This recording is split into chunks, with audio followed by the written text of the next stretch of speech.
Some people walk into a room and say nothing, yet the air changes. If you've ever felt that pull, this video is for you. Most of us were taught that attraction lives on the surface, in beauty, in the body, in the right words spoken at the right time. But if that were true, why do some perfectly attractive people feel strangely empty, while others, less obvious, feel impossible to forget? The truth is uncomfortable. Magnetism has very little to do with what you show, and everything to do with what you carry inside. And once you see this clearly, you'll never chase approval the same way again. And this is where real presence begins. The Stoics understood something modern culture keeps forgetting. People don't respond to appearances. They respond to state of being. Marcus Aurelius wrote that a person's worth is measured by what governs their inner world. Carl Jung said it another way. What you repress controls you. What you integrate radiates from you. This is why confidence cannot be faked for long. A beautiful body backed by insecurity sends mixed signals, and the human nervous system feels that instantly. Attraction is not visual first. It's emotional. It's energetic. And energy is always honest. True magnetism is not about grabbing attention. It's about holding tension without collapsing. The tension between desire and restraint, between impulse and discipline, between wanting to move closer and choosing to wait. Epictetus warned that the person ruled by impulse is never free. The same applies here. When you rush to impress, explain, or please, you leak energy. But when you can stay grounded inside yourself, even in silence, people lean in. Not because you demand attention, but because you don't need it. And freedom is always attractive. What makes someone deeply attractive is not perfection, but integration. The Stoics never asked you to erase fear or desire. They asked you to govern them. Jung called this integrating the shadow. Stoicism called it mastery of the passions. Different language, same truth. When someone has faced their fear, acknowledged their hunger, and chosen their values anyway, they gain depth. And depth is felt immediately. You can sense it in their stillness, in their gaze, in the way they don't rush to prove anything. Because nothing is louder than quiet confidence. This is why copying someone's style, tone, or seduction tactics never works. Without inner alignment, the gesture feels hollow. Seneca warned that borrowed virtue collapses under pressure. The same is true for borrowed confidence. People don't fall for moves, they respond to coherence. When what you feel, think, and do are aligned, your presence stabilizes the room, and stability, in a chaotic world, is rare. Rare things draw attention without asking for it. So magnetism is not about becoming more visible. It's about becoming more whole. Not louder, but clearer. Not more desirable, but more grounded. When you stop chasing reactions and start governing yourself, something shifts. People don't just notice you, they remember you. Because long after words fade, the nervous system remembers how it felt to be near someone who was fully present. And that presence is not learned. It is revealed. The moment you feel the urge to explain yourself, you've already given away your power. It is introbacked in the playered add-ins. Most people believe attraction is created by what you do, the right gesture, the right words, the perfect timing, but the truth is far simpler and far more uncomfortable. What draws people in is not your behavior. It's your inner state. Long before someone reacts to your actions, their nervous system is reading the order or chaos inside you. And this is why two people can do the same thing, yet create completely different reactions. Because presence is felt before it is understood. Carl Jung called it complexes unresolved inner fragments that pull our behavior without our awareness. The Stoics described the same phenomenon differently, a mind ruled by passions instead of principles. When these forces remain unintegrated, they leak out as tension, urgency, and emotional noise. People feel it instantly. On the other hand, someone who has faced their inner conflicts, fear, desire, insecurity, and placed them under discipline, radiates calm, not emptiness, order. And order is magnetic in a restless world.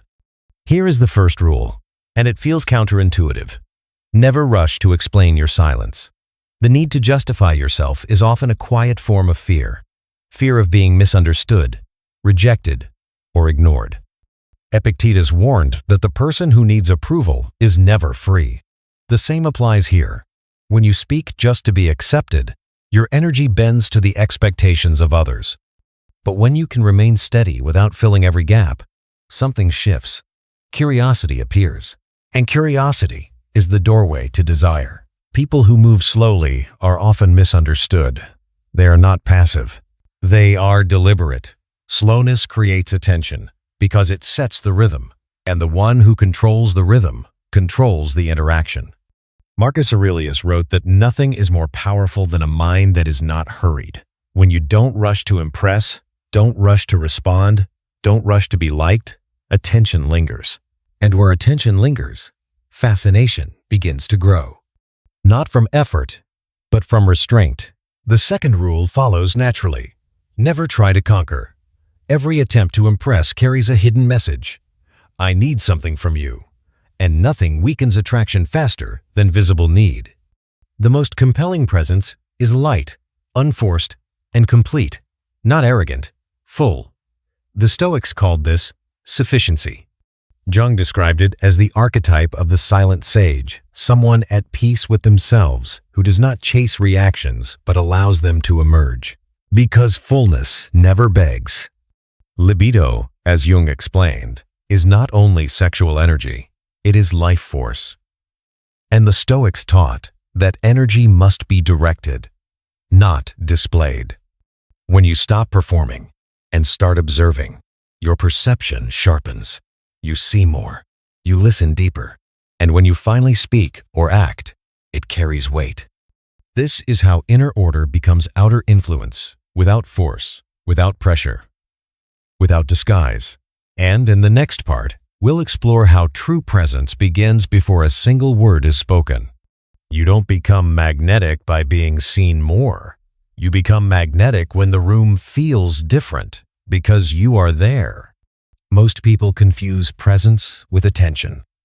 They believe the louder voice, the brighter gesture, the constant movement will make them unforgettable.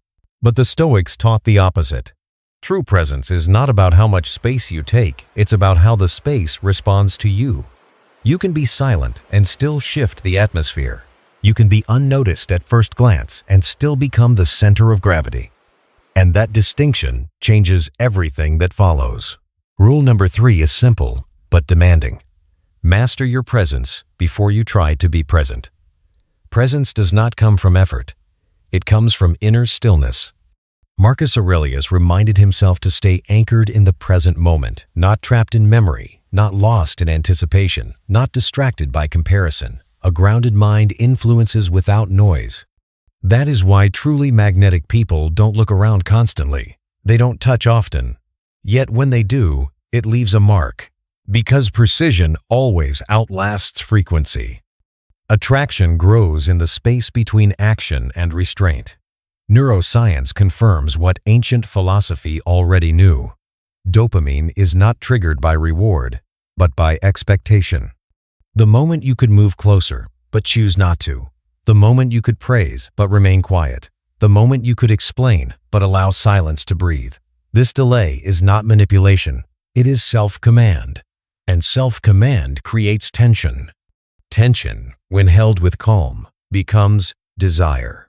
Jung described transformation as the tension between opposites. The Stoics lived it daily. Advance, then pause. Approach, then allow distance. Speak, then listen. This rhythm is not accidental. It is what keeps interaction alive. Most people rush to clarify everything, afraid of uncertainty. But mystery is not confusion. Mystery is invitation. When you open the door halfway, the mind steps in to complete the picture. And imagination is far more powerful than explanation. The unconscious does not respond to instructions. It responds to symbols. A pause that feels intentional, a gaze that holds without demanding, a calm breath that slows the room. These signals cannot be rehearsed. They emerge only when the inner state is coherent.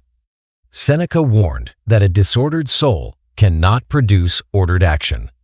The body always reveals the truth through timing, tone, and movement. And truth is always felt before it is named.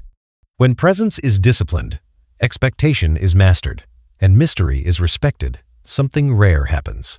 You stop being just a person and become a reference point, a symbol of calm, a symbol of depth, a symbol of freedom.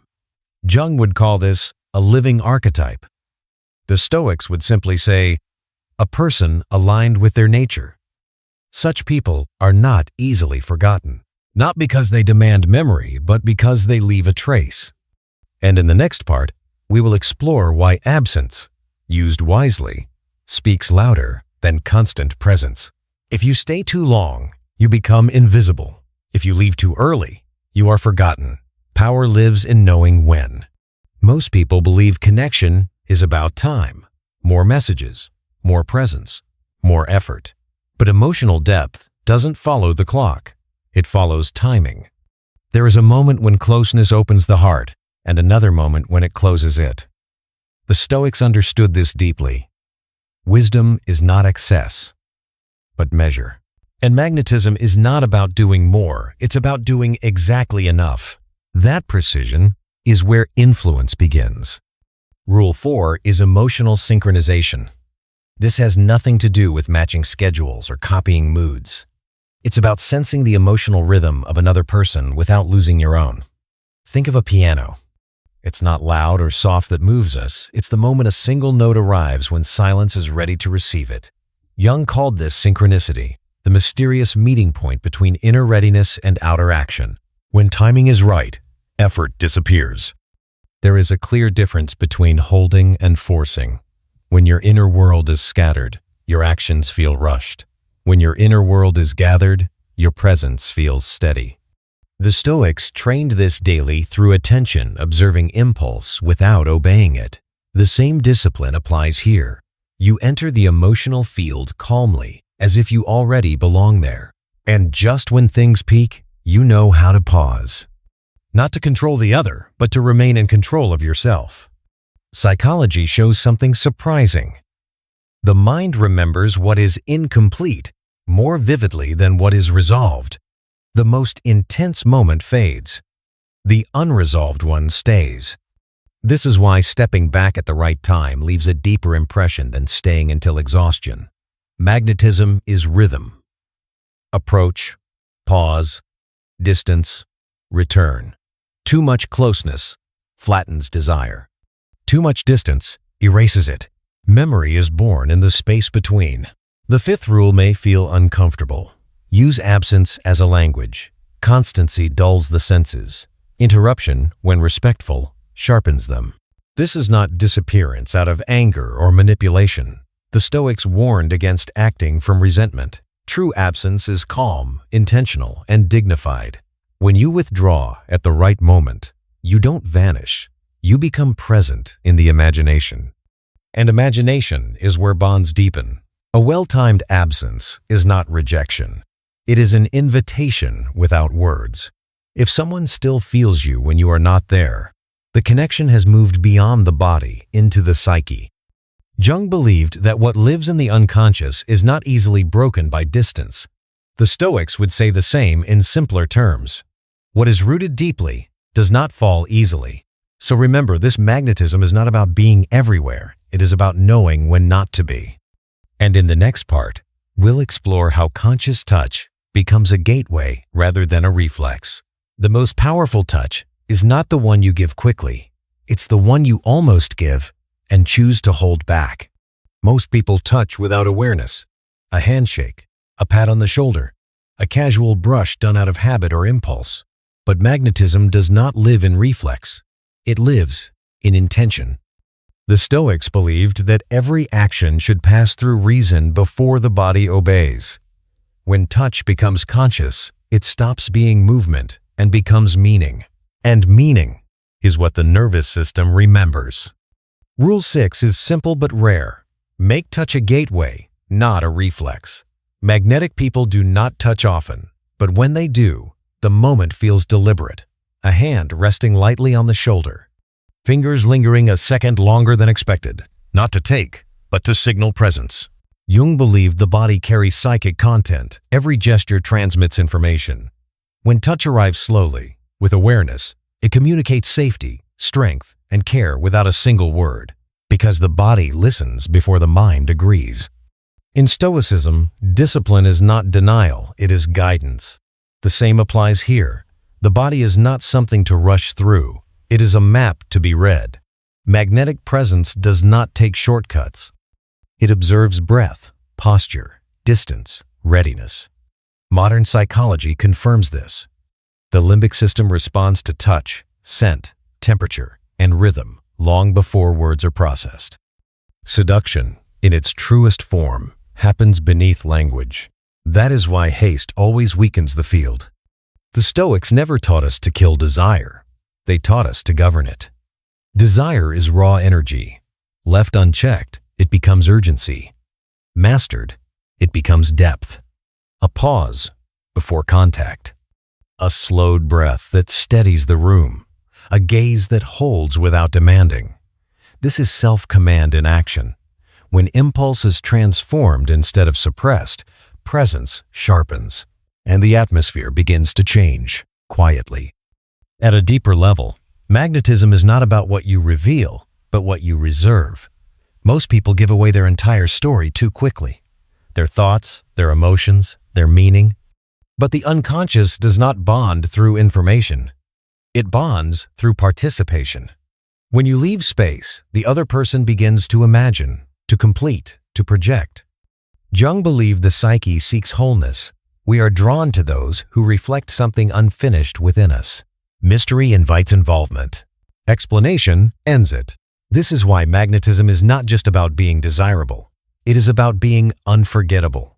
The body may forget the exact gesture, but the unconscious never forgets how it felt in your presence. Transformation does not come from constant interaction, but from the quality of the field you create. So remember this: speak less, feel more. Touch less, mean more. Reveal slowly. Because what is felt between the words lasts far longer than the words themselves. Desire doesn't fade because people stop caring. It fades because everything becomes predictable. Most relationships don't end from a lack of feeling. They end from repetition. The same words, the same gestures, the same emotional rhythm, played again and again until the senses go numb. The Stoics warned that routine dulls perception. Jung described the same truth differently. Psychic energy moves in spirals, not straight lines. When movement stops, attraction withers, and magnetism disappears quietly. Rule 7 is not about chaos. It's about variation with integrity. Never send the same energy twice. One day, warmth. Another day, restraint. One moment, depth. Another, lightness. This isn't inconsistency, it's aliveness. Marcus Aurelius reminded us to act according to nature, and nature never repeats itself exactly. When everything becomes expected, desire has nowhere to go. Surprise, when grounded, keeps the soul awake. Rule 8 goes deeper. Desire is not born in logic. It rises from older places: the body, the breath, the senses. The conscious mind analyzes. The primitive brain reacts. Magnetism reaches that deeper layer. The speed of your speech, the way you enter a room, the calm or tension in your breath. None of this is argued.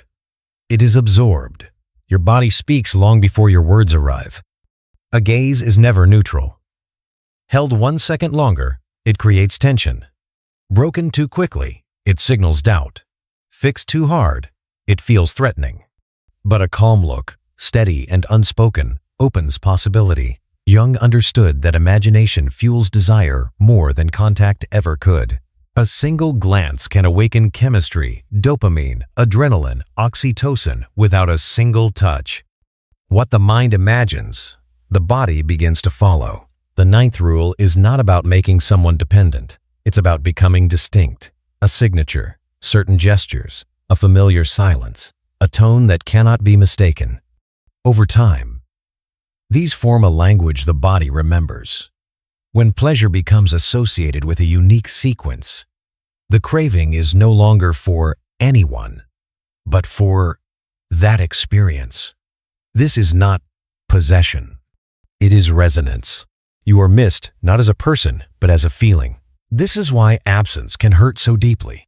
Not because something visible is gone, but because something in the air is missing. Jung said, "The unconscious feeds on symbols." The Stoics would say the same more simply. We attach to what shapes us.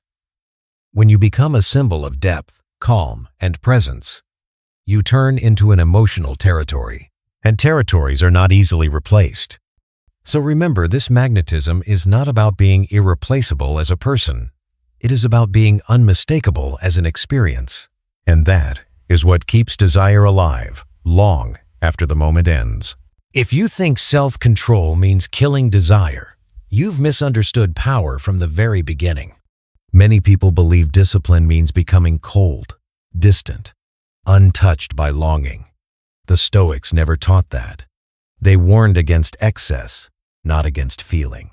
Desire is not the problem. The problem is haste, the urge to act before wisdom arrives. When desire is denied, it turns bitter. When it is chased, it turns desperate. But when it is held with elegance, it becomes strength.